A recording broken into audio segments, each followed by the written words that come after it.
The snow. The snow outside is so beautiful. I wish I could write a poem describing it so well that it would be there later if I needed it.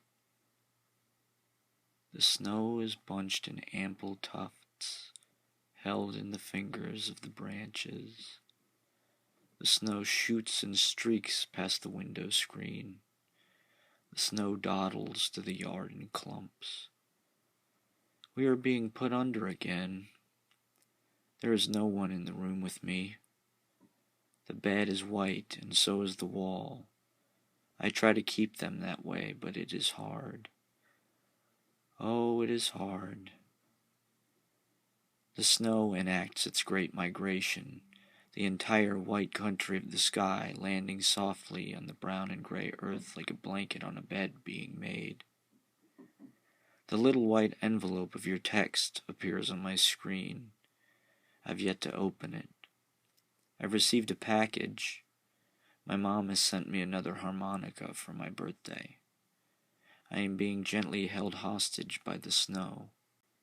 I haven't left the white desk beneath my white loft bed for a week. The snow looks harrowed as it falls. The snow is heaven dismantled and shipped.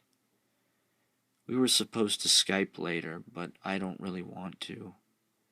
I've talked to no one but the waiter all day.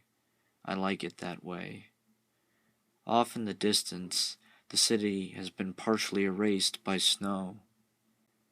I am trying to learn to be a simpler man, to say simple things in simple ways, to not invent complexity in the attempt to explain things that cannot be explained.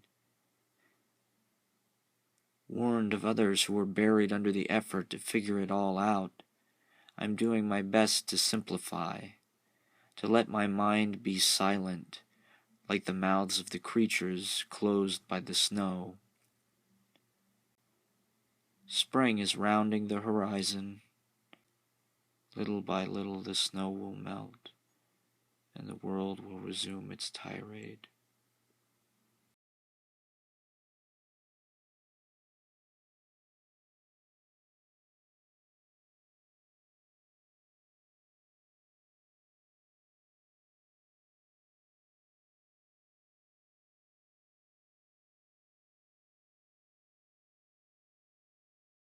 So my friend Caitlin got me a birthday present. I just got it in the mail. It's very nice of her.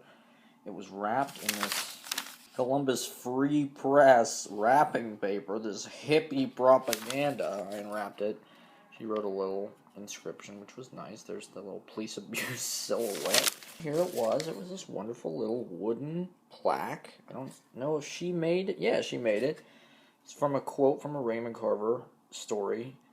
And did you get what you wanted from this life? Even so, I did. And what did you want? To call myself beloved, to feel myself beloved on the earth. So there you go, late fragment Raymond Carver. There's her initials. Happy birthday to me! So I'm reading the Wikipedia article for Raymond Carver. And I see that this quote that my friend had sent me on the plaque for my birthday was written on Raymond Carver's tombstone. Until very recently, control of culture was in the hands of the WASPs. It was all an Anglo-Saxon thing. Gradually, it began to slip away from them. Because really, it wasn't sharply modern.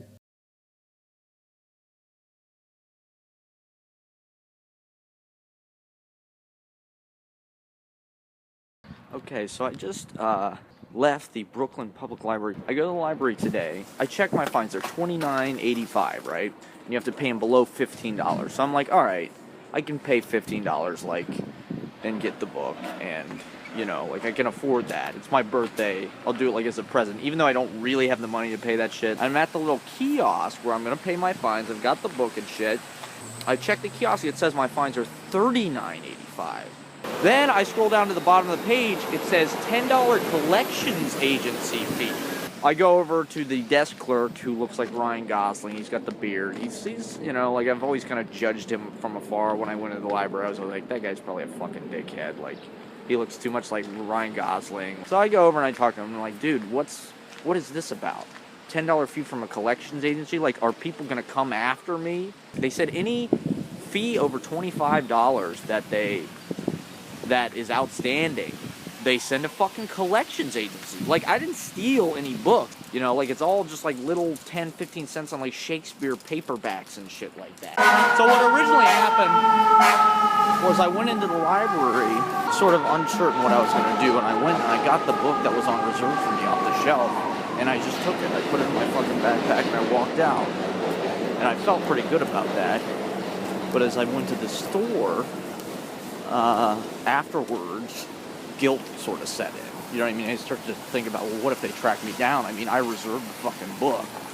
So then I thought, well, you know, this isn't right. Like, let me go pay my fees and be on a good terms with the library, because I like the library, you know?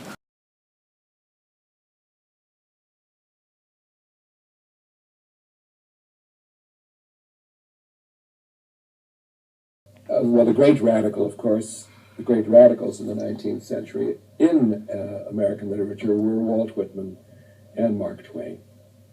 What Mark Twain did for American writing was to introduce the spoken language into prose. If you read Hawthorne, you don't hear the spoken language. There is no spoken language. When you read Mark Twain, it's all an individual voice, using the common, using a literary style based on the common language and spoken language, not the written language. Real American writing since Mark Twain comes out of Mark Twain. Professor Bell, which plays?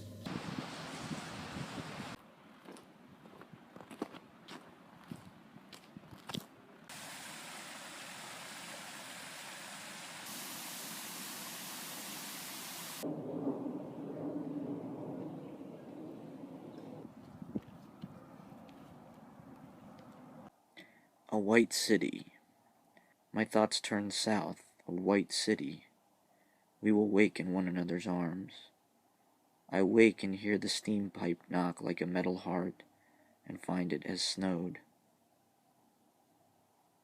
I've already been to Paris, already been to Rome. And what did I do but miss my home? I have been. Is this a new issue right here? Yeah, it's a proof, baby. Fuck yeah, dude. But I miss the land where I was born. I can't help it. Dum-de-dum-de-dum-a-dum-a-dum-day. Oh, New England. Dum-de-dum-de-dum-dum-a-dum-day. Oh, yeah, New England. Right a while, man.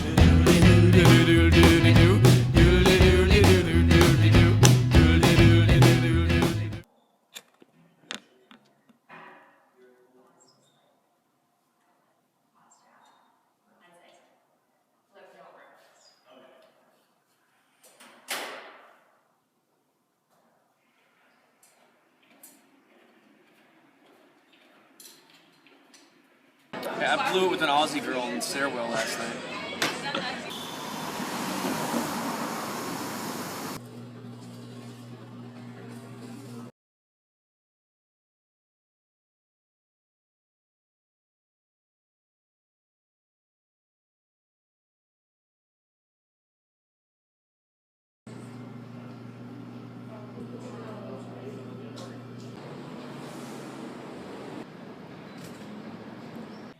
Oh, I see. Here we go. Okay. T.S. Eliot. Let's read some proof rock.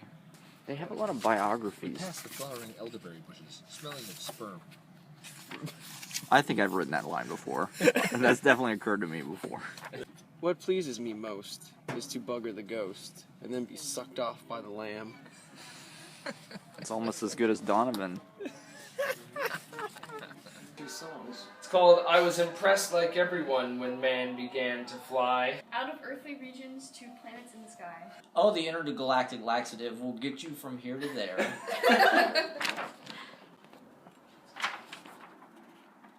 Believe you and believe me, without a worry or a care. Donovan in space. Strange intercourse. When a woman in strapless attire found her breasts working higher and higher, A guest with great feeling exclaimed, "How appealing. Do you mind if I piss in the fire?" What the fuck does that mean? There was too much of it. You know, like how you get the sandwich? Wait a minute, you're criticizing the pulled pork sandwich you ate off a fucking subway platform? Yes! There's too much bread around the crust. Buzzing like a trap fly.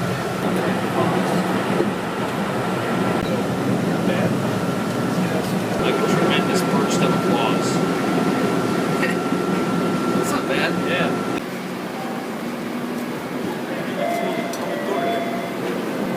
Harvard.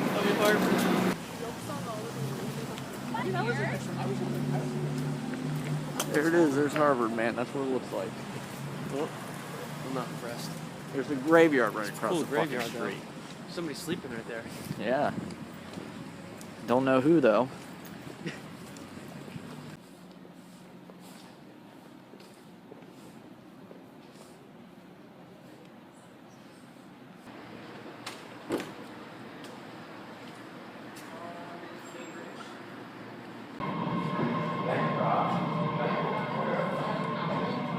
Norman Mailer went to Harvard? Oh, is O'Hara on here? Put it on there. No litter. No littering.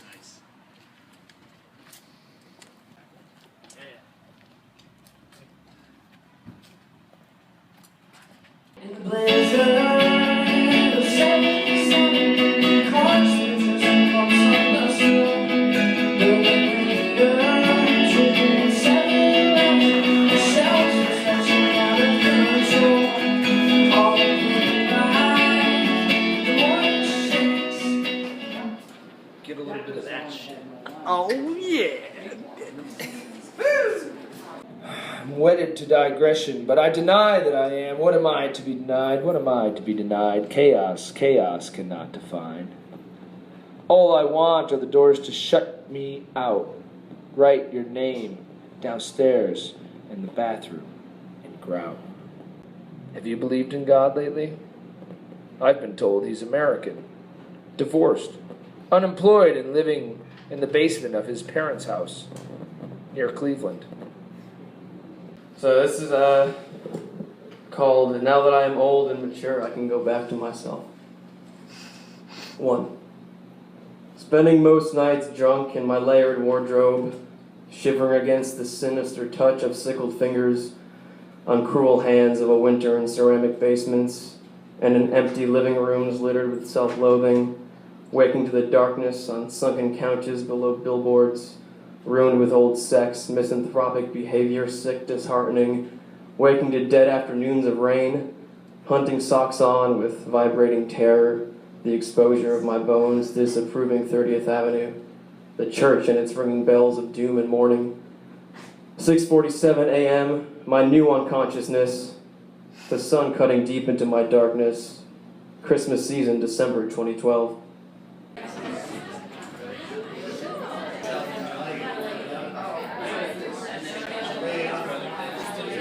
You know how to sew?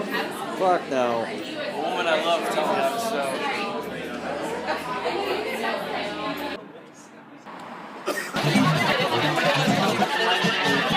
Do it!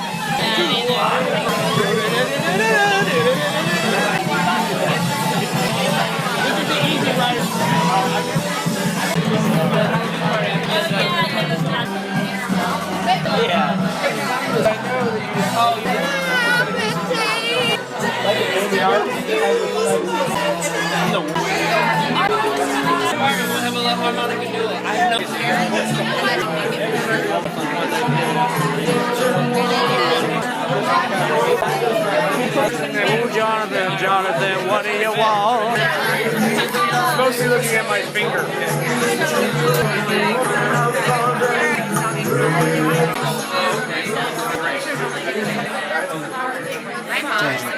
I must hate myself for things I've done, must become a benefactor for $500 haircuts, must not play rugby. Are you going right on through there? Well, like what? My little duckling. Oh, wah, wah, wah, wah. Ah. 4 kegs, everybody's gonna be there. Go up till you can't Yeah. go up no more. Yeah, this is the hype film. I like to show it to people off the bat because I like to know people first before I do. Is there a piano in this house? I always tell My girl's got eyeballs in the back of her head. She looks around everything. who lives here? And I see her and tell her it's over. And it's over. Tell her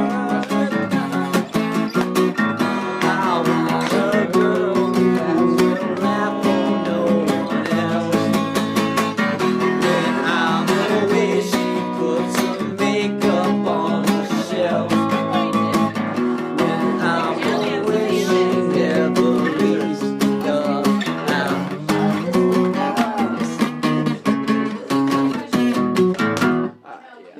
Amazing. That was such an amazing confrontation. I'm so glad I got to witness that. That was phenomenal. I've never gotten to confront people in my own home. That was sick, dude. You can suck a fucking dick. Suck a dog's dick. You're gonna get Suck a dead dog's dick. Suck a dead dog's dick. I just kicked so many Vikings out of my house. Tell us about it. Tell us about it. What were you feeling? What were you going through? They wanted pancakes. I Yeah. didn't have any pancakes for them. You don't have to give and them they any complained, goddamn pancakes. And I was mean. And I was mean for the first time ever. I don't hear footsteps. Yeah, that was. Woo! Like this, force came over me. That was my favorite moment. I don't hear footsteps. Right. So awesome. Then you're the person. I love that girl. Then you have to row. That is crazy, dude. There's a reason we live together. Yeah. Woo! Theater! It's theater! This is something. Holy hell. Sorry, dude. Don't mean to be in your face or anything. Come back over here. The boudoir. I've got a great tea. Yes. Her in a Hershey mug. I love it. That's character. Shows character. What is this? Is it an alligator here? Put it back together. Is this fucking Gainesville? Blonde looking dude. Come up, police.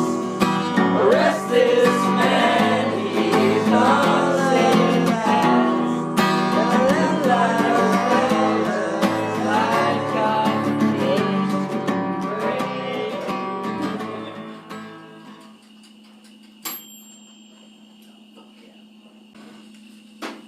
Head over here so he doesn't see me. She just thinks it's a little measuring tape. So the sun starts coming out. We're in this little town square, and everybody, all these people start coming out on their balconies in ball gowns and suits, and they come out like, what do you plan to do here?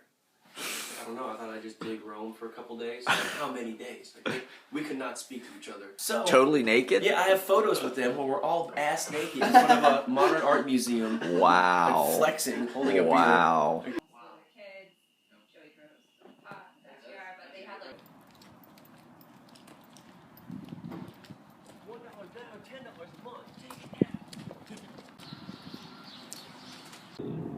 These busted up hands. This is City Hall right here. Oh really? Somerville City Hall. Attention passengers.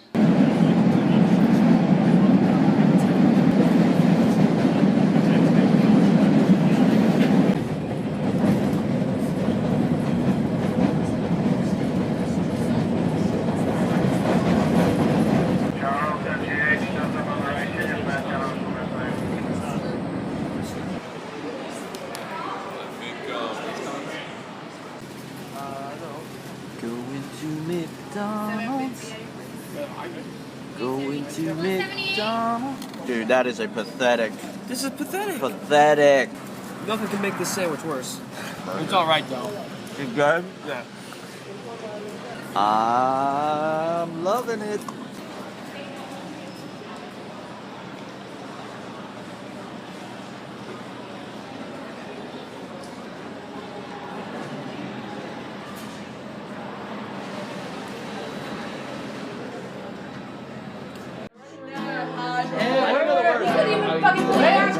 I don't know the words. I don't know the words.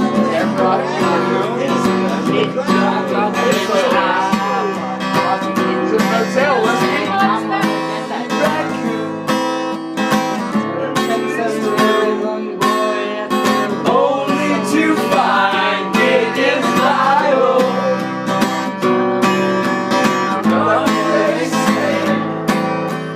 Drinking your dream.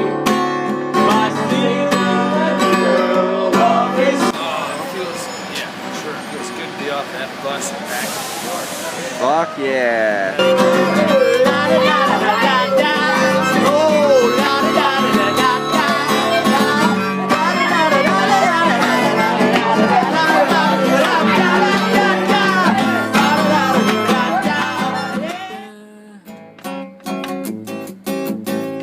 Hungary in New York, Chicago was no better.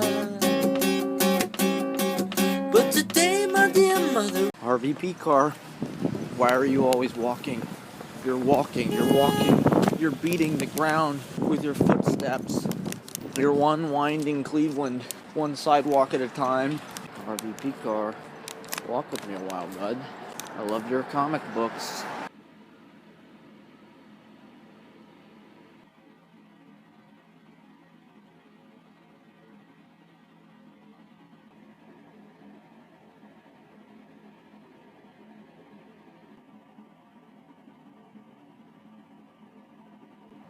Not a night that could be anybody's friend. The Grand Prospect Hall looking quite fetching this evening in its American flag dress, swaying in the breeze. A little bit of the old glamour there, the Gilded Age, and then back into, the melting snow, the amputated lampposts. Beautiful. Oh, look at those gold. Look how they shine in the street lamps. Shine, shine, shine.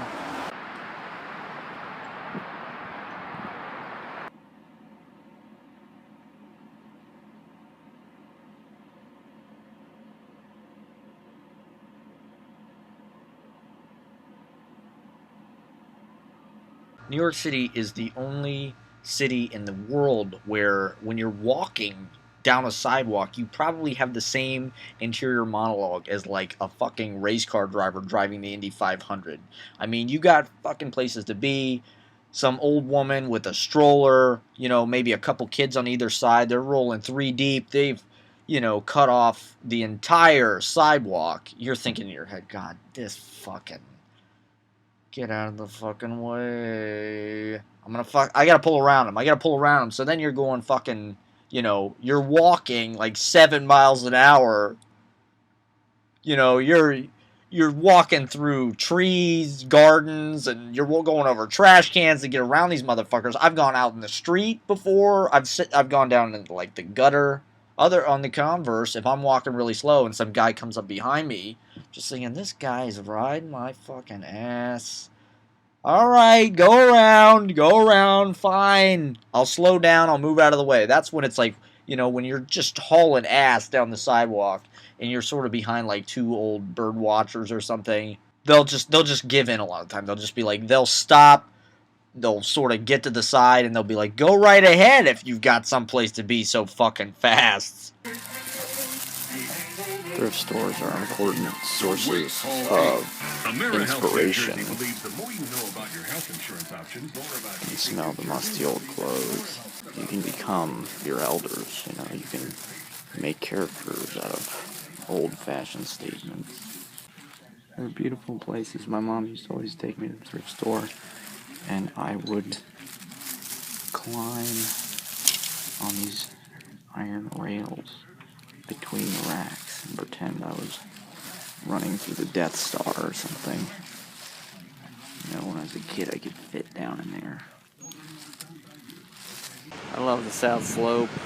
These impoverished neighborhoods full of the short-term pleasure. They're just malls. People are already fucking broke. Let's give them credit cards and let them buy PlayStation 4s on the fucking installment plan. Michael Jordan shoes. My home, you know, these kind of second-rate places. Corporate squalor, you know, the 7-Eleven. the Radio Shack, the GameStop. It's just a different kind of welfare, you know? Shinier kind of serfdom. You know, gentrification's like some magic trick. All these people move in and change the place into something else. I don't want it to turn into anything else. I like it the way it is, you know? I belong here. These are good people. They're working people. New York is a city that's constantly in ruin. Constantly building itself back up again with all deliberate speed.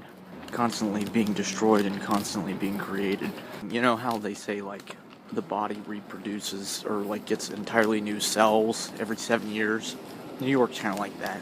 Every decade or so, the 8 million people in the city are sort of sifted and changed out. The city reincarnates itself with other cells.